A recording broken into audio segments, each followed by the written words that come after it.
Et bonjour à tous, j'espère que vous allez bien en ce joli mois de mai 2019. Je suis heureuse de vous retrouver pour cette nouvelle capsule vidéo, ça faisait longtemps. J'avais envie de venir vous faire cette capsule pour vous aider à décrypter un petit peu ce qui se passe actuellement. On est dans une période qui est un petit peu mollassonne, on va dire, une période de calme. C'est vrai que le mois de mai, traditionnellement, c'est une période durant laquelle on a beaucoup de jours fériés, beaucoup de ponts. C'est généralement un mois pendant lequel on se concentre un petit peu sur ses activités personnelles, sur ses activités familiales. On laisse le travail derrière soi. En tout cas, on prend une distance un petit peu avec nos activités professionnelles. Et cette année, ça ne fait pas du tout exception. On est vraiment dans cette appréciation du renouveau, même si ce que je constate un petit peu à droite, à gauche, c'est que le renouveau est là, c'est vrai, mais on n'arrive pas à en profiter. Donc on se soumet un petit peu aux automatismes, on se soumet à ce qu'on a l'habitude de faire pendant cette période, s'arrêter de travailler, prendre des jours de repos, se ressourcer en famille, aller faire des activités diverses, variées. Et en même temps, la joie n'est pas complètement là. C'est une joie qui est très intermittente, qui est très fragile, un niveau d'énergie qui est très instable, des jours plutôt où on est plutôt en forme, et puis le lendemain, on se retrouve fatigué, épuisé, sans savoir vraiment pourquoi. Et vient se greffer cette notion de culpabilité, de mais bon sang, pourquoi est-ce que je n'arrive pas à profiter de la vie à ce point-là? J'ai eu beaucoup de retours en ce sens, des personnes qui se sentent un petit peu perdues par ce qu'elles vivent. Et pour cause, je les comprends, puisque on est tellement sur un changement de paradigme en profondeur qu'on rentre dans une phase d'incompréhension, dans une phase où on se sent un peu instable, où on a l'impression de ne plus rien maîtriser vraiment. Ce qu'on avait l'habitude de faire, finalement, on se rend compte qu'en continuant de le faire de la même manière, ça ne donne pas tout à fait les mêmes résultats qu'auparavant. Et tout ça, c'est bien perturbant. Alors je viens décrypter ça aujourd'hui. Alors pourquoi aujourd'hui? Simplement parce que là, nous sommes vraiment sous une influence cosmique très importante, puisque nous subissons de plein fouet une tempête géomagnétique qui avait été annoncée déjà la semaine dernière. On nous avait annoncé une tempête mineure, un G1. Finalement, la tempête est bien arrivée. On a commencé à la ressentir hier soir, donc mardi soir. Moi, je l'ai senti comme une rupture énergétique assez forte aux alentours de, je dirais, 19h approximativement. Et en fait, cette tempête qu'on nous avait annoncée en G1, elle est G3. Donc ça fait quand même pas mal de mois qu'on n'a pas eu quelque chose d'aussi fort. Alors on peut l'observer de manière très simple, hein. On voit que les connexions internet sont très fluctuantes, donc c'est pas forcément évident, pas mal de pannes. Au niveau intérieur également, eh bien, on se rend compte que il y a comme une espèce de gouffre d'énergie en fait, hein, qui se pose avec. Moi, pour ma part, la nuit a été assez agitée, avec pas mal de réveils intempestifs. Et puis pas mal d'acouphènes. Et pas les mêmes acouphènes qu'habituellement. C'est vrai qu'habituellement j'ai des bruits dans les oreilles, c'est assez délicat. Là, ça va vraiment, ça insiste vraiment, et c'est vraiment très fort, donc avec des sensations de picotement, d'électricité un petit peu partout sur le corps, donc comme si on était en train de nous toucher ou d'avoir des petites bestioles qui nous piquent, dans la nuque notamment. Bon, bah ça, c'est vraiment comme s'il y avait de l'électricité statique dans l'air, hein, donc Bon, c'est pas très inquiétant, ça va passer. Généralement, les effets comme ça des tempêtes géomagnétiques, on en a pour 2-3 jours. Et puis dans 2-3 jours, ça tombe bien, on tombe dans les énergies de pleine lune. Donc la pleine lune du Vésac, hein, qui est un événement important, un portail de lumière très très important, qui intervient cette fois-ci un mois après la lune de Pâques. Et donc on est vraiment dans cette thématique plus que jamais de la résurrection, de la reconnexion à la lumière. Et si ça paraît être quelque chose de plutôt joyeux, de plutôt très lumineux, j'en conviens, le chemin est un petit peu complexe. Alors, juste quelques petits décryptages, comme ça en passant, hein, pour partager ça avec vous. Alors en ce moment, ce qui nous est proposé, les thématiques de travail qui nous sont proposées, la toute première en fait, elle consiste vraiment à être dans l'accueil complet de qui l'on est. Et dans cet accueil, on nous invite à prendre soin de nous, à penser à nous en priorité, à s'occuper de nous-mêmes et à nous faire plaisir. C'est vrai que je vois pas mal de gens qui sont actuellement dans une espèce de spirale individuelle, un petit peu centrés sur leur nombril, et c'est juste parce qu'ils sont en train un petit peu de faire le tour d'eux-mêmes, de faire le tour en tout cas de se visiter de l'intérieur et de se recentrer vraiment pour s'extraire du bruit ambiant et essayer d'avancer. Ça nous vient d'une sensation de stagnation qui est présente parce que, bien malgré tout, c'est ce que je vous avais déjà dit, hein, c'est vrai que on nous annonce quand même des gros démarrages, des gros redémarrages, et en fait en 2019 on n'y est pas.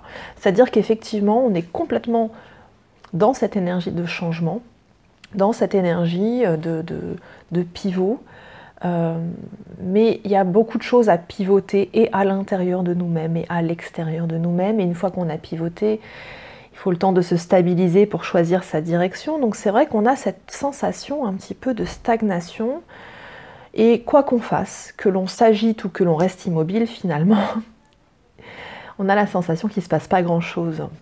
Et donc, ce qui est sous-jacent à ça, là, la grosse thématique en ce moment, c'est une espèce de recherche de liberté. En fait, on est tous plus ou moins, les uns et les autres, en train de s'apercevoir à quel point nous ne sommes finalement pas libres.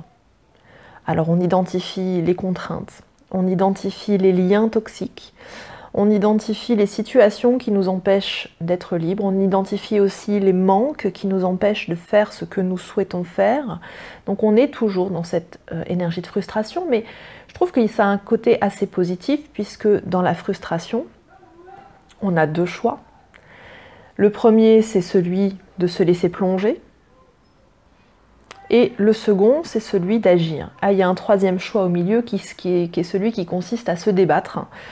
Mais bon, comme Don Quichotte, se battre contre des moulins à vent, finalement, ça ne fait pas très bien avancer le schmilblick. Donc, on recherche cette liberté. Cette liberté, de toute façon, c'est ce que je vous explique depuis plusieurs vidéos. C'est toute la thématique de l'année 2019, avec le pendu qui cherche à se libérer et qu'il attend d'être libéré de ce cadre. Il attend la fenêtre pour pouvoir agir, hein, la fenêtre spatio-temporelle qui va lui donner le Kaizen, c'est-à-dire le temps de l'action juste pour pouvoir agir et changer sa situation.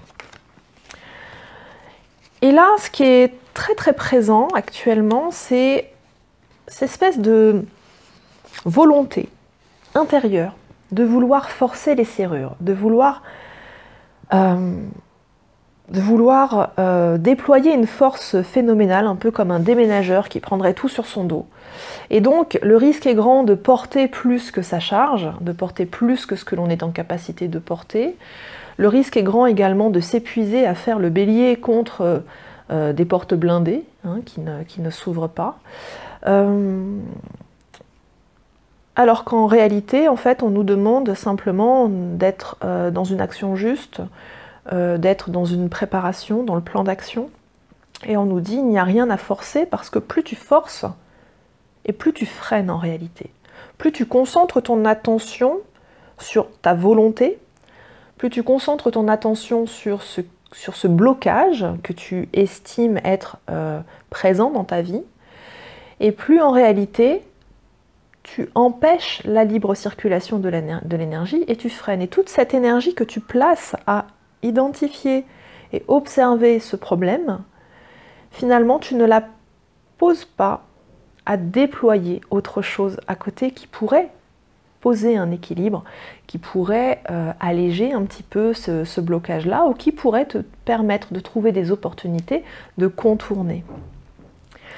Alors évidemment, il y a une nuance qui est assez subtile, c'est-à-dire que là, je ne suis pas en train de vous dire qu'il faut être absolument positif, optimiste, alors même si, bien sûr, qu'il faut être absolument optimiste et positif, mais on n'est pas dans cette espèce d'école de la pensée positive à tout prix qui consiste à renier les problèmes, à refuser même de les envisager, d'en parler, de les voir et de se placer uniquement dans une pensée magique, positive, que tout va bien aller. Parce que c'est pas comme ça que ça fonctionne. Finalement, c'est juste de dire, ok, j'observe ce qui est, je vois bien, j'ai identifié que là, il y a un blocage, j'ai mis en place des actions, je suis en train de réfléchir à comment mettre en place des actions, mais même si ce blocage existe, je m'autorise à penser à autre chose, je m'autorise à vibrer autre chose, je m'autorise à expérimenter des choses peut-être plus légères, plus joyeuses, et puis simplement à lâcher prise. Une fois que j'ai identifié le problème, que j'ai mis en place des solutions, que j'ai fait appel à la guidance angélique, à l'aide angélique, à ce moment-là, je lâche prise. C'est, je crois, un exercice parmi les plus difficiles qu'il soit, cet exercice de lâcher prise. Comment est-ce qu'on fait pour lâcher prise? Je serais bien en peine de vous répondre parce qu'il y a énormément de pistes pour apprendre à lâcher prise, que c'est très personnel et que bien souvent, en fait, pour lâcher prise, on a tendance à adopter des scénarios de fuite, ce qui ne sont pas forcément les meilleurs, mais bon, ça nous aide quand même. Alors, lâcher prise, revenir à l'instant présent, méditer, se concentrer sur autre chose, activer la confiance. Et justement, eh bien, c'est tout l'enjeu de cette période. Être dans la confiance, être dans le laisser-aller complet à ce qui est, à ce qui doit être, en se disant que c'est juste, en se disant que puisque nous avons fait de notre mieux, alors l'univers ne nous lâchera pas la main. Et on nous met au défi de nous placer dans ce que l'on appelle la présence. La présence, c'est être simplement dans la foi, dans la confiance. La confiance ne signifie pas ne pas agir, bien au contraire. Ça signifie défocaliser un petit peu son attention. Être dans l'action, mais parfois accepter de souffler et se refocaliser sur quelque chose, c'est quelque chose d'autre, quelque chose de plus léger, quelque chose de plus joyeux. Pour nous permettre de lâcher prise, justement, ce qui va nous aider grandement, c'est de commencer à positionner des petites actions qui parfois n'ont pas l'air d'être en lien les unes avec les autres et qui parfois, prises de manière isolée, nous font un peu sourire en nous disant ben, ok, je fais ça, mais c'est une goutte d'eau dans l'océan. Je prends un exemple très concret. Blocage financier. Je ne sais pas comment faire pour débloquer. Je vais passer mon temps à faire et refaire mes comptes, à éviter de dépenser de l'argent, à me prendre la tête. Et vraiment, je ne sais pas comment faire pour débloquer le truc. Et là, on vous dit, ben, il y a des sites internet qui existent avec des bons de réduction à imprimer que vous pouvez utiliser pendant un mois. On va sur les sites, on regarde les bons de réduction, et là on se rend compte que c'est vraiment une goutte d'eau dans l'océan, à peine une goutte d'eau, c'est-à-dire que là, là je vais économiser 15 centimes, là je vais économiser 1 euro. Allez, si j'achète tout ça, au bout du compte, à la fin du mois, j'aurais fait une économie substantielle de 6,95 €. C'est rien. effectivement, ça ne va pas changer énormément de choses au niveau de votre budget. Alors parfois, si, ça peut changer. On est parfois à 10 € sur un budget, c'est parfois serré, mais ce n'est pas grave. Ce qui compte, c'est que vous vous soyez mise dans une posture de passage à l'action, de commencer à utiliser des choses concrètes. Parce que ça, plus ça, plus ça, plus ça, ça finit par redéployer le flot d'énergie qui était bloqué. Donc, on nous dit de vraiment être dans une action, pas une action de titan, pas une action qui sollicite de la force, mais quelque chose plutôt de léger, des petites actions que l'on va positionner dans le temps, dans une forme de persévérance, dans une forme de résistance. Et en complément de ça, on nous dit « va faire ce qui te fait du bien ». Et surtout, occupe-toi vraiment de cette sphère qui te fait du bien. Faire ce qui te fait du bien, j'en ai parlé précédemment, j'avais beaucoup évoqué les choses un peu créatives, de revenir un petit peu à ce qui amuse notre enfant intérieur, de revenir à des choses que l'on ne se donne pas forcément l'opportunité de faire. Et là, en fait, je le traduis d'une manière un petit peu différente, c'est-à-dire que quelle que soit la nature des projets que l'on souhaiterait mettre en place, ça peut être un projet de déménagement, d'acquisition d'une maison, de changement de région, ça peut être un projet de changement professionnel ou de réorientation de carrière ou de mise en place d'un projet quand on est indépendant à son compte, un projet artistique, un projet d'enfant, peu importe le domaine. Ce que l'on nous invite à faire, c'est de ne pas se préoccuper du résultat, de ne surtout pas se préoccuper pour l'instant des freins qui pourraient se mettre en travers de notre route, de ne pas se préoccuper de tout ce qui bloque tout autour, c'est juste de se dire « Ok, j'ai ce projet-là, j'ai ce projet dans le cœur, et ce projet dans le cœur, il est en train de me mettre du feu dans le cœur, il est en train de me mettre du feu dans le ventre. Et donc, je vais déployer mon énergie pour me concentrer sur ce projet, commencer à y travailler, à y réfléchir, parce qu'à chaque fois que je me connecte à ce projet, finalement, ça m'apporte de la joie, ça m'apporte du mouvement, ça m'apporte une certaine quiétude, une certaine sérénité. Et donc petit à petit, je vais prendre le temps de le construire, et ce feu qui se crée en moi, eh bien, je vais l'utiliser. Je vais l'utiliser, d'abord je vais me ressourcer, je vais le capitaliser, et puis ça va me servir pour ce projet, mais ça va me servir aussi pour tout le reste. Alors si votre projet c'est de faire un bébé, entraînez-vous. Petite blague, mais c'est vrai, entraînez-vous. Si votre projet c'est de déménager, ben, allez vous promener dans la zone où vous souhaiteriez emménager par exemple. Hein, ça va vous faire du bien. Rêvez, visualisez. Visualisez-vous en train d'habiter cette maison parfaite pour vous. Et puis, voilà, commencez à mettre en place certaines actions. Ne vous focalisez pas sur « Ok, dans un premier temps, c'est l'acquisition du prêt ». Non, commencez par chercher toutes les pistes. Et puis, vous verrez que les choses se mettront dans l'ordre. Le message qu'on m'a envoyé, qui était important à vous livrer, c'était « Agir, c'est déjà guérir ». Et j'y reviens après. Donc là, on nous invite à prendre soin de nous, à prendre soin de notre énergie, vraiment. C'est d'ailleurs un message qui m'a été transmis par nos amis dragons, qui nous disent « Mais tenez bon, parce que vous êtes dans l'ultime poussée de cette phase temporelle. Hein, on est dans un cycle là, où voilà, on est en train de nous pousser, donc c'est cette ultime poussée, elle va prendre encore un petit peu de temps, et c'est vrai que là, c'est un peu comme une dernière ligne droite après un marathon, alors qu'on a déjà couru un certain nombre de kilomètres, les 500 derniers mètres nous semblent toujours interminables. Et bien là, c'est ça, on est dans les 500 derniers mètres, et ben, c'est pas le moment de renoncer, quoi. C'est vraiment le moment de tenir bon, hein, et de se dire, bon ben voilà, tout ça, ça a déjà été fait, je vais bientôt pouvoir savourer.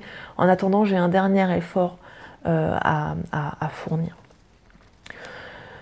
Dans ce temps qui est assez fluctuant, alors à la fois on a la sensation de courir après le temps, de n'avoir le temps de rien, et en même temps on a des plages de temps qui se libèrent, où on se découvre de l'ennui, où on se découvre de la désorientation finalement, Ça va être des annulations d'engagement. On devait dîner avec des amis, finalement ça ne se fait pas. Ça va être des annulations de rendez-vous. Ça va être finalement des dossiers qui se bloquent à un moment donné, qui font que cette tâche qu'on avait prévu de faire, finalement, le dossier n'est pas prêt. Donc voilà. Et donc on nous dit, ce temps qui se libère, il doit être mis à profit pour une action neuve, nouvelle. Agir, c'est guérir. Donc, quelle que soit la petite action que l'on met en place, chaque moment de temps disponible, on peut l'utiliser comme bon nous semble, justement, pour apporter des petits cailloux à cette construction. Ce que les dragons nous disent également, là, message important, c'est qu'on est au seuil d'un grand portail fondamental. Un très grand portail. Ce grand portail, eh bien, il arrive avec la pleine lune. C'est le portail du Vésac. Et ils nous disent de le franchir sans peur parce qu'il y a de l'aide qui nous est fournie, une très très belle aide qui nous est fournie. C'est vrai que c'est inconfortable, mais il faut y aller.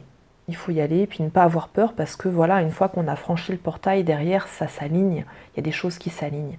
Alors est-ce que tout le monde franchit le portail? Sincèrement, je ne sais pas.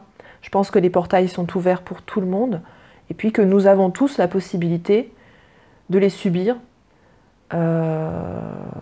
et de rester derrière ou d'utiliser cette énergie pour pouvoir les traverser et grandir en conscience. Pour l'instant, en fait, ce qu'ils expliquaient, c'est qu'on a eu depuis un certain nombre de semaines, de mois, des gros déblocages, des gros déblocages, des grosses guérisons, il y a eu des gros coups d'énergie. En fait, tout ça, ça a décollé plein de choses. Ça a décollé, ça a libéré énormément d'énergie. Alors des énergies très positives et puis des énergies qui sont des énergies résiduelles, qui étaient des énergies plutôt basses vibrations. Toutes ces énergies ne sont pas encore passées dans la lessiveuse. Elles n'ont pas encore toutes été transmutées. Donc en fait, pour l'instant, l'air, la vibration tout autour de nous, elle est encore assez instable. Et donc ils nous disent, là c'est le moment pour trier, pour purifier, pour nettoyer ce qu'on peut nettoyer. Alors ça va passer par le grand ménage de printemps dans son appartement, le grand rangement des tiroirs, comme d'habitude, mais aussi le ménage à l'intérieur de soi-même, le ménage dans ses croyances, je vais y revenir après. C'est le moment là, en fait, où on apprend à prendre contact avec une densité qui est un peu moins lourde. Donc finalement, on a l'impression de patiner un peu, mais en fait on patine pas vraiment. C'est juste que c'est moins lourd. En fait, là où on avait l'habitude de fournir des efforts, ça nous demande peut-être un peu moins d'efforts. Mais comme on n'a plus cette notion de résistance qui est là, finalement on ne sait pas très bien doser notre effort, notre énergie. Il ne faut pas avoir peur d'être désorienté, cette désorientation elle est normale, elle est temporaire. Il faut juste accepter que tout ça, ça demande du temps. Ça demande du temps pour être intégré, ça demande du temps pour être apprivoisé. Et il nous faut du temps, un temps juste pour réapprendre, un temps juste pour faire des deuils. Alors la notion de deuil, d'une personne à l'autre, d'une situation à l'autre, il n'y a pas de temps imparti. Les gens qui vous disent il faut 9 mois pour faire un deuil, 3 mois, 3 jours, ça c'est de la connerie pure. Pour chaque personne c'est personnel. Et puis le temps d'apprentissage, il est personnel aussi. Il y a des gens qui sont plus rapides que d'autres. Donc voilà, moi je fais partie des tortues. Voilà, donc il me faut beaucoup de temps pour intégrer, pour avancer. Par contre, quand j'ai intégré, quand j'avance, je sais que c'est solide. Et là, c'est vrai que là, les énergies, elles sont plutôt dans une tendance de nous dire attention, ne cédez pas à la précipitation. Même si vous avez l'impression d'avoir intégré les choses très vite, faites quand même attention de ne pas partir tout feu, tout flamme dans toutes les directions. Donc tout va bientôt se développer. Tout est là pour nous permettre de nous affranchir de certains conditionnements, de finaliser certaines libérations, mais ça arrive en temps voulu pour chaque personne. Justement, là j'étais en train d'aborder quelque chose qui était de l'ordre du tri et je voudrais aborder avec vous cette notion qui est si importante, qui est celle du discernement. Parce qu'on est vraiment là, dans les jours qui viennent de précéder, dans les jours qui vont suivre encore, donc je dis jours, mais c'est peut-être quelques semaines, mais on est vraiment dans cet apprentissage du discernement, ou ce réapprentissage du discernement. Tous les derniers mois, on n'a pas arrêté de nous dire qu'on allait être amené à voir des choses différentes, à travailler les yeux, à travailler notre vision, à travailler nos perceptions, et que des secrets allaient être révélés, etc., etc. Bon, là, ça y est, on y est. On y est, on voit les choses plus clairement, des choses qui ne nous font pas forcément plaisir, mais des choses qui nous font aussi bien plaisir. Et puis, il y a toutes ces choses que l'on croit comprendre. Toutes ces choses que l'on croit, tout court. Et là, on nous dit, attention au discernement. Discerner, ce n'est pas forcément discriminer. Discerner, ce n'est pas forcément, c'est surtout pas préjuger. Le discernement, c'est prendre pleinement sa responsabilité, d'être à l'intérieur de soi-même, d'être affranchi de nos croyances qui sont des implants, qui sont des implants que l'on a hérités de notre cadre social, que l'on a hérité de nos schémas familiaux, que l'on a hérité de notre éducation, que l'on a hérité des rencontres aussi, de gens qui nous ont donné des choses. Ce sont également, les croyances, elles sont aussi héritées de nos expériences, avec des choses que l'on se construit parfois soi-même. Lorsqu'une expérience est mauvaise, tout de suite on va cataloguer tel type de personne, tel type d'expérience comme mauvais, et on va chercher à les fuir, etc. Et là on vous dit non, il faut s'affranchir de ces automatismes que nous avons, de préjugés, de jugements, de croyances, qui sont même d'ailleurs très souvent limitantes, et venir à quelque chose qui est plus vibrant à l'intérieur de soi, qui est plus en accord avec ce que l'on est profondément et ce qui vibre juste à l'intérieur de nous, et c'est ça qu'on l'on appelle le discernement. J'aurai l'occasion de longuement m'exprimer prochainement sur le discernement, parce que finalement, je pense, alors c'est mon opinion, mais j'en suis convaincue pour le coup, que c'est un des fondements essentiels à notre élévation, être dans le discernement.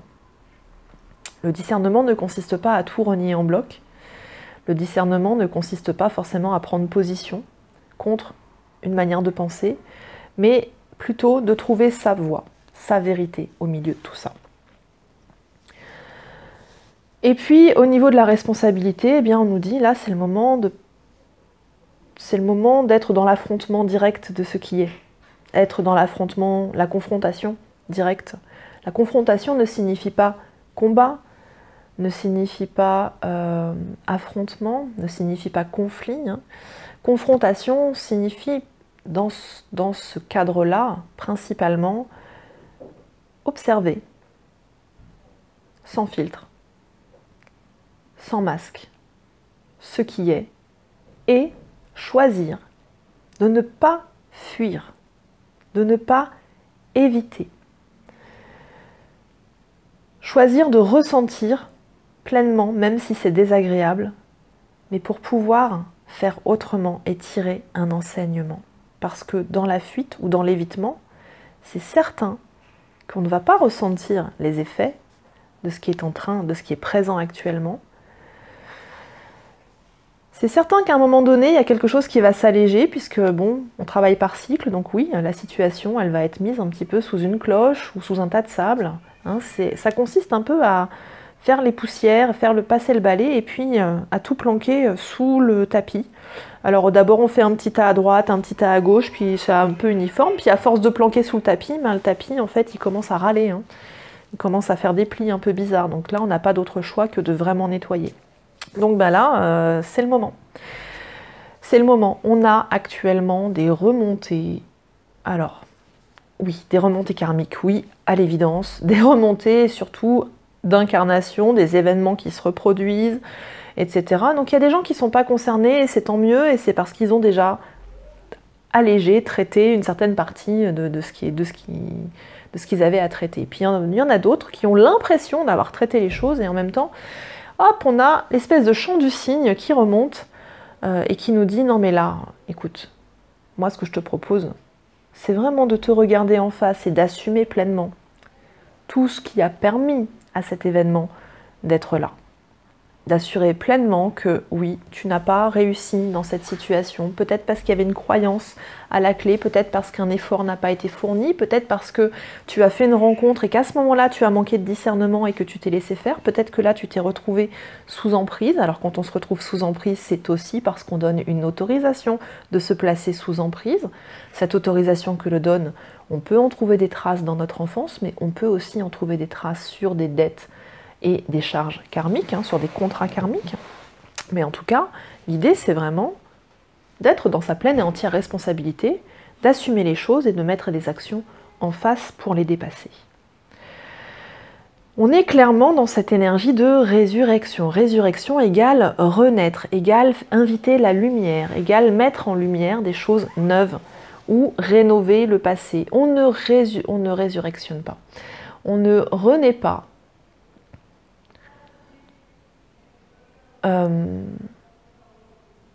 avec de l'ancien. Le phénix renaît de ses cendres, c'est vrai. Mais pour véritablement renaître et inviter cette énergie nouvelle, il faut que nous allions chercher des solutions nouvelles, que nous mettions en action des nouvelles manières de faire. Parce que on nous dit là qu'il faut arrêter de faire toujours cette même chose qui ne fonctionne pas. Et donc là, il va falloir trouver une autre manière de faire. Pour chaque personne, c'est différent. Parfois, le changement, eh bien, il est beaucoup plus petit à mettre en place que ce que l'on pense. Un tout petit changement peut générer des très grandes actions. Si vous avez des difficultés avec la mise en place de changements, mise en place de routines, si vous avez des difficultés face à un blocage, on peut en parler, évidemment. Donc là, en fait, on est en plein dans le mois du Vésak. On va terminer ce mois suspendu entre Pâques et le Vésak, où les énergies christiques et les énergies bouddhiques se rencontrent pleinement. C'est une énergie qui est une énergie diamant qui est là, qui est plus élevée que l'énergie cristal. C'est une énergie qui est aidante, c'est une énergie qui est guérissante. C'est une énergie qui est propice à l'évolution, à l'élévation, au déblocage, à la création. Mais c'est une énergie qui nous demande de nous engager, corps, âme, esprit, vraiment dans cette renaissance. Il suffit de décider, de changer. Il suffit de décider de faire autrement et de passer à l'action, quelle que soit cette action. Alors c'est vrai que là, au cours du mois de mai, on a beaucoup de synchronicité. On a une vitesse de réponse de l'univers qui est intense. On a une vitesse de réponse aussi dans les leviers de bouclier, qui est assez phénoménale. Il se passe énormément de choses, ça nous agite beaucoup. On peut perdre un peu la tête, on peut perdre un peu la boule. Alors notamment parce que, très clairement, moi ce que j'ai identifié, c'est que avec l'effondrement des structures, on est propulsé hors de la matrice. En tout cas, même si la matrice essaye vraiment de nous enfermer, la lumière, elle, conspire à nous permettre d'en sortir. Alors, le danger est grand lorsqu'on sort d'une matrice de vouloir intégrer une autre matrice. On aura peut-être l'occasion d'en reparler plus tard, mais ce qui est sûr, c'est que clairement, là, on vient nous cueillir au cœur de nos valeurs. Quand je parle de nous cueillir au cœur de nos valeurs, on est bien d'accord que nos valeurs fondamentales restent nos valeurs fondamentales. Quelqu'un qui est plutôt axé, posté sur des valeurs plutôt humaines, d'amour, de partage, de bienveillance, ces valeurs-là, elles ne changent pas. Par contre, je pense que là, ça vient vraiment nous questionner dans la manière de les mettre en place dans notre vie. Parfois, lorsqu'on croit servir la lumière, on le fait vraiment avec notre cœur, avec énormément d'application, et on est certain de servir cette valeur-là, et puis à un moment donné, la vie nous montre un autre prisme, la vie nous montre une autre facette, et on se rend compte que cette manière que l'on a eue de faire, peut-être n'est pas si juste. Peut-être qu'elle se fait au détriment d'autre chose. Et donc, vraiment, on est dans cette crise profonde de se dire, mais en quoi je crois fondamentalement? En quoi je crois fondamentalement et qu'est-ce qui est juste et qu'est-ce qui est injuste? Et avec cette pleine lune sous la justice, alors pourquoi sous la justice? D'abord parce que lorsqu'on additionne tous les chiffres de cette date, finalement, on a l'arcane de la justice, mais aussi parce que, bien qu'elle soit dans l'axe taureau-scorpion, cette pleine lune, en fait, au niveau des constellations, eh bien, se fait dans la constellation de la Balance. Donc, vraiment, c'est cette justice-là qui est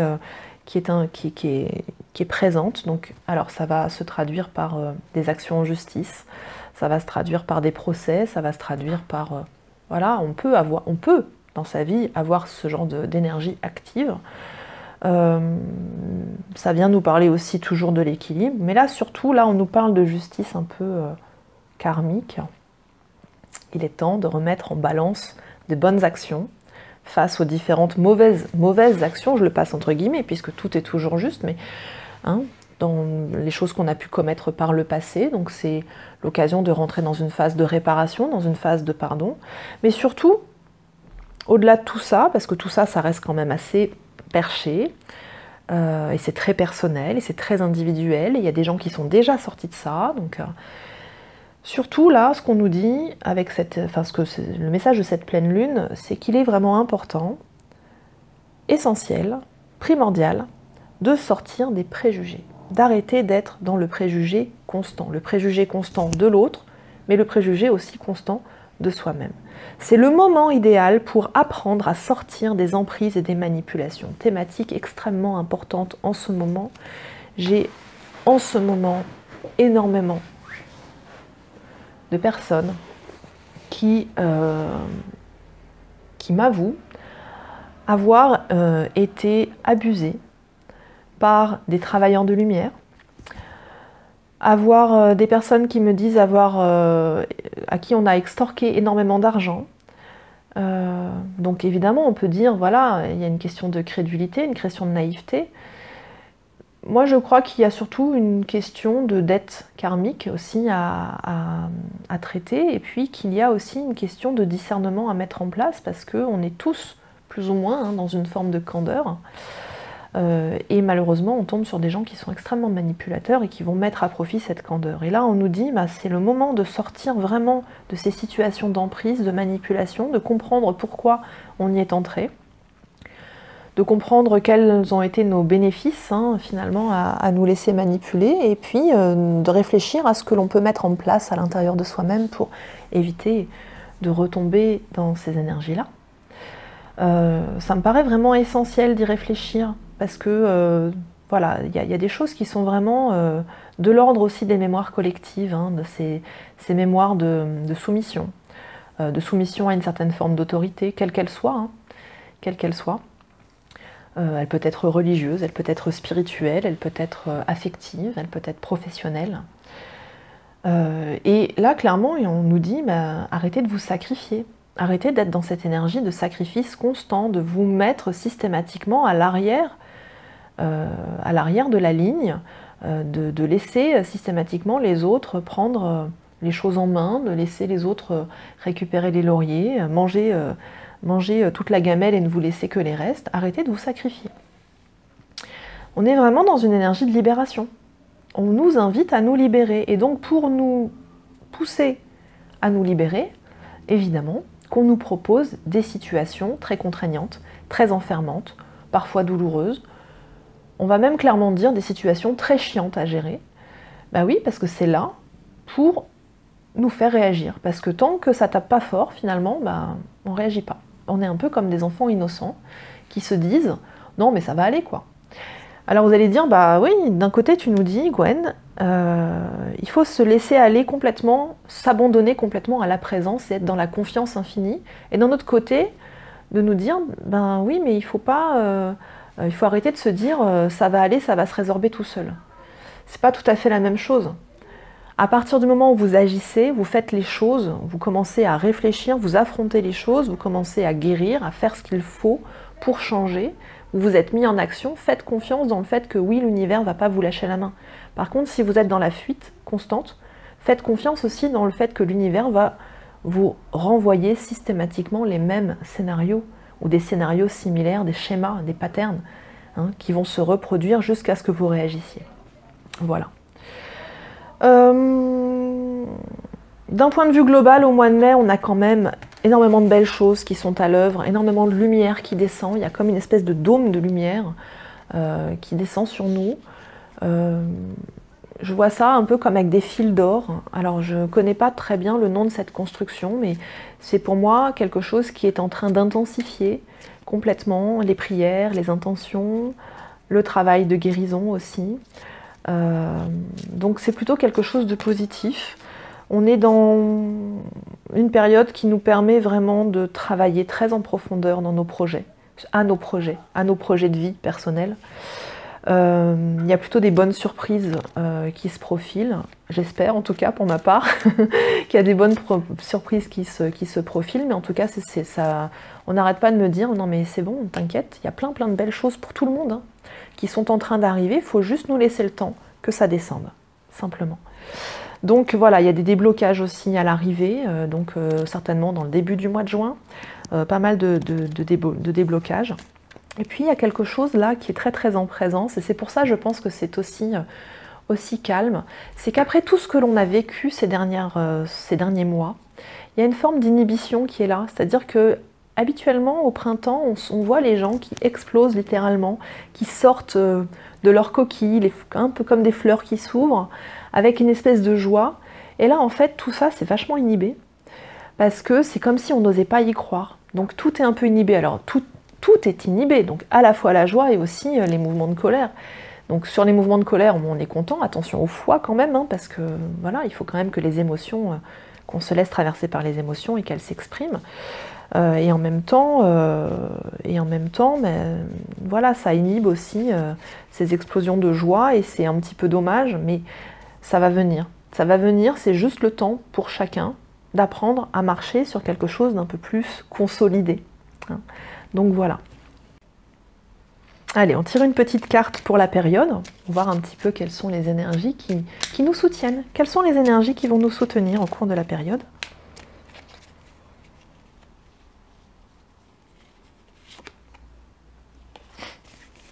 L'ermite.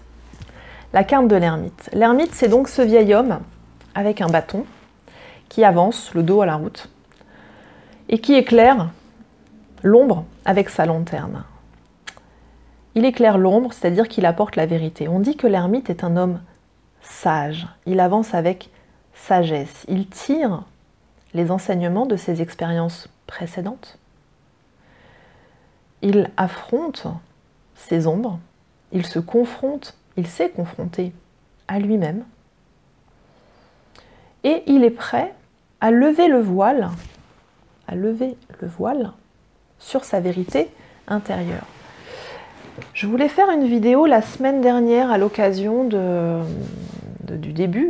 démarrage du mois de mai, et puis bon, finalement j'ai pas eu envie. Je me suis dit non, je ferai ça plus tard quand j'aurai vraiment le feu de le faire, le désir vraiment de le faire.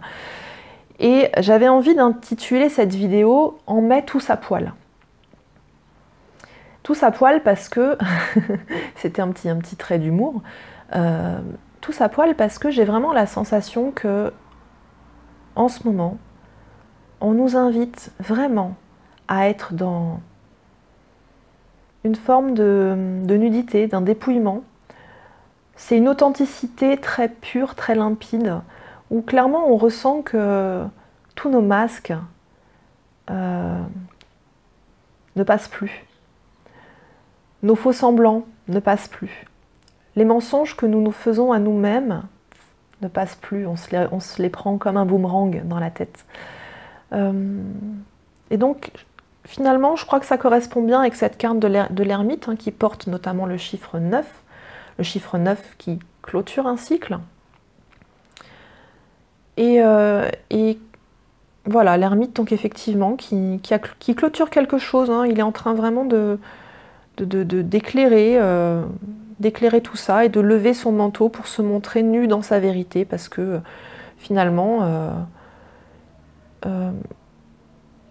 c'est comme si à la fois il n'avait plus rien à perdre et plus rien à gagner. Il est accompli, hein, il est sage. Donc il peut se montrer nu. Il n'est pas en danger. D'ailleurs, il n'est pas en danger parce qu'il a son expérience. Il sait que par le passé, il a été fort, il a été souverain, il a gagné de nombreux combats, il a beaucoup appris sur lui-même. Et donc il se fait confiance. Et c'est vraiment ça aussi que je voulais vous dire, que j'ai oublié tout à l'heure quand je parlais de la confiance. Finalement, on ne sait plus en quoi croire. Et je crois qu'il est vraiment essentiel d'apprendre à croire en nous-mêmes. Qu'est-ce qui fait la différence entre une personne qui réussit sa vie? Alors réussir, ça dépend où on place la réussite, mais en tout cas qui a le sentiment, elle, de réussir, qui en tout cas atteint ses objectifs, et une personne qui n'y arrive pas. Très très souvent, la différence est subtile. À savoir-faire égal, à implication égale, à niveau de compétence égal, à chance égale, finalement, ce qui va faire la différence sur la dernière ligne, sur la ligne d'arrivée, c'est la confiance que l'on place en soi-même. Celui qui réussit, qui atteint ses objectifs, c'est celui qui ne doute pas, c'est celui qui est convaincu qu'il peut y arriver. Et je pense que là, l'ermite, c'est aussi ce qu'il vient nous murmurer à l'oreille, c'est fais-toi confiance. Fais-toi confiance et avance pas à pas sur ton chemin. Construis ta pyramide pierre après pierre. Donc voilà pour les énergies du moment. J'avais une dernière petite parenthèse à ajouter, qui est celle de nombreux messages reçus au cours des soins récemment, reçus pour les autres et reçus pour moi aussi, c'est-à-dire que là, en ce moment, on est en train de nous redistribuer, vous repréciser nos missions de vie. Et pour ceux qui n'auraient pas encore bien compris leur mission de vie, parce que sur une mission de vie, parfois il y a plusieurs manières de le faire, et bien là, en fait, on reçoit des informations assez précises sur, en tout cas pour ceux qui ont déjà commencé à marcher dessus, sur comment réorienter. La mission de vie, en fait, on a plusieurs missions de vie, on a plusieurs projets. Dans notre projet d'incarnation, on a plusieurs choses à faire. La toute première mission que l'âme choisit d'incarner, c'est d'abord de guérir. Guérir un maximum de blessures d'âme, guérir un maximum de karma, se libérer. Bon. Et puis ensuite, on a des missions qui vont nous conduire, alors suivant les karmas que l'on a accumulés, suivant aussi le choix de l'âme, on va avoir des missions plutôt à destination du soutien, de l'aide sociale ou de la production, de la construction, de la consolidation. Il y a des gens dont la mission de vie est très ancrée dans la matière, et donc pour qui le travail dans une usine ou à la terre ou en fabrication en fait est tout à fait cohérent par rapport à ce qu'ils sont venus faire. Et puis il y a des gens qui ont des missions plutôt type enseignant, plutôt type guérisseur ou autre. Et là, en ce moment, on est en train de redistribuer. C'est-à-dire que c'est un peu comme si on nous avait dit « Ok, là, tu as expérimenté ça, tu as fait ça, tu as fait ça, tu as fait ça. Très bien, maintenant, nous te révélons finalement la destination finale. Ou puisque tu as commencé à marcher sur ton chemin de vie, eh bien, nous allons te livrer l'étape au-dessus. » Et c'est une période qui est super intéressante, je trouve, parce que, oui, ça correspond complètement au pivot qu'on est en train d'opérer. Évidemment, ça va nous faire nous questionner très en profondeur, parce que parfois, ce qu'on a mis en place dans nos vies, ça ne s'aligne pas complètement avec notre mission. Donc il va falloir faire les choses autrement. Pour ma part, j'ai été assez perturbée en fait par la mission de vie qui m'a été reprécisée. Je la connaissais depuis un certain temps, depuis fort longtemps. Et je ne l'avais pas forcément envisagé de cette manière-là. Et finalement, la manière là la tournure que ça prend, la précision que ça donne, elle est pour moi carrément flippante, je le dis. Je le dis aussi à mes anges, je suis pas prête, je me sens pas prête, même s'ils me disent si, tu as tout ce qu'il faut pour le faire, je me sens pas tout à fait prête à le faire, mais en fait, voilà, j'y travaille, c'est ce qui fait que je sois pas forcément très présente actuellement, parce qu'entre les rendez-vous et tout le travail que je mets en place là actuellement, c'est beaucoup de temps de réflexion, beaucoup d'études, parce que ça me demande de réviser mes connaissances, de réévaluer mes connaissances, d'en acquérir de nouvelles également. On travaille dans des domaines, hein, quand on est en énergétique, quand on est en médiumnité, comme ça, quand on est dans l'accompagnement, je vais dire carrément même, quand on est dans l'accompagnement de l'humain, on travaille sur un matériel qui est vivant, et on a une connaissance qui est forcément restreinte, et les connaissances que nous avons à notre disposition, elles sont multiples, elles sont vastes et en même temps insuffisantes. Donc en fait, finalement, on se retrouve un peu comme des explorateurs perpétuels de la conscience, de l'humain, de la vie d'une manière générale. Et c'est à la fois parfois un petit peu perturbant et en même temps, moi je trouve passionnant et excitant. Et moi, je vous invite vraiment à vous mettre à l'écoute un petit peu de tout ce qui se passe et de tout ce qui se met en place, et surtout à l'écoute des blocages qui sont en train de se faire actuellement. Les blocages qui sont actuellement dans votre vie ne sont pas forcément là pour vous punir, loin de là. Ils sont très fréquemment là pour vous dire « il y a autre chose à faire, je sais que tu ne veux pas y aller. Tu ne veux pas y aller parce que tu as peur, mais dis-toi que si tu as peur, c'est justement parce que c'est là que tu dois aller. C'est parce que c'est là que tu sais à la fois que tu vas rayonner et à la fois que tu vas avoir une très grande responsabilité. Donc, si ça te fait peur, essaye d'apprivoiser ta peur et vas-y. Je pense notamment à des personnes à qui j'ai eu l'occasion récemment, elles se reconnaîtront, et d'ailleurs je vous fais plein de bisous, à qui j'ai conseillé récemment de se mettre à leur compte, parce que dans le cadre de l'entreprise, finalement, ça ne fonctionne pas, parce qu'il y a des freins, il y a des gros blocages, etc. Et puis des personnes qui me disent « non, mais ça, c'est hors de question pour moi, c'est trop insécurisant, etc. » Et en même temps, on voit que tout l'univers conspire, justement, à ce que ces personnes se mettent à leur compte en tant que freelance et créent quelque chose, ou en tout cas changent leur fusil d'épaule, changent leur manière de faire, changent leur manière d'appréhender le cadre, etc. Parce que c'est vraiment là qu'elles vont pouvoir faire leur mission de vie, qu'elles vont pouvoir la rendre brillante et lumineuse. Alors voilà, donc mettez-vous bien à l'écoute de ça, parce que autant, oui, je peux vous dire qu'on a des retombées karmiques, on a des guérisons karmiques, on a de la justice karmique qui est en place, mais au-delà de tout ça, on a surtout, c'est pas le tout de débloquer les choses, il faut le débloquer pour savoir quoi faire. Toute cette énergie que ça débloque, il va falloir savoir quoi en faire. Et donc savoir quoi en faire, eh bien, il y a plein de manières différentes, mais je crois que on le sait tous, plus ou moins, ce pourquoi on est fait, ce pourquoi on est là. Parce que dans ce pourquoi on est là, il y a la fibre sensible, il y a la joie aussi. À chaque fois qu'on est dans la joie, on est sur notre chemin de vie, et à chaque fois qu'on est sur notre chemin de vie, on est dans la joie. Voilà.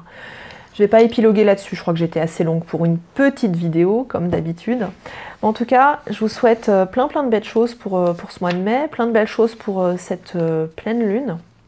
Je reste disponible pour des guidances personnelles, pour des soins, des accompagnements, comme d'habitude, bien évidemment. Et je vous donne rendez-vous très prochainement pour une nouvelle vidéo. Voilà, à très bientôt. Prenez soin de vous surtout.